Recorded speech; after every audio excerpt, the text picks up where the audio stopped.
Hi, எல்லாருக்கும் காலை வணக்கம். இன்றைக்கி எங்கள் மெஸ்ஸில் காலையில் என்ன டிஃபன் பார்க்கலாம் வாங்க. சூப்பராக ஒரு டிஃபன்.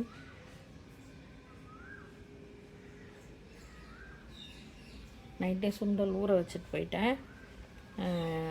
சுண்டல் குருமா செஞ்சு ஆப்பம் நைட்டே மாவாட்டி வச்சுருக்கேன். பாருங்கள் எவ்வளோ நல்லா புளிச்சிருக்கு. இந்த சின்ன டம்ளரில் 3 டம்ளர் பச்சரிசி, ஒரே 1 டம்ளர் சாப்பாட்டு அரிசி புழுங்கலரிசி, கொஞ்சம் வெந்தயம், ஒரு 2 ஸ்பூன் வெந்தயம், ஒரு கைப்பிடி நிறைய சாதம், சுடு சாதமோ பழைய சாதமோ ஒரு கைப்பிடி நிறையா போட்டு, உளுத்தம்பருப்பு ஒரு கை, ஒரு 5 ஸ்பூன் உளுத்தம்பருப்பு போட்டு நல்லா நெய்ஸாக ஆட்டி நைட்டு கரைச்சி வச்சுட்டேன். இப்போ பாருங்கள் மாவு எப்படி புளிச்சு எவ்வளோ நல்லா இருக்குன்னு. நான் கொஞ்சம் தண்ணி ஊற்றி கரைச்சிட்டு நிறைய அரைச்சிருக்கேன். பாதி எடுத்து வச்சுட்டு பாதி மட்டும் கரைச்சிருக்கேன். இன்னும் நல்லா கரைக்கணும்.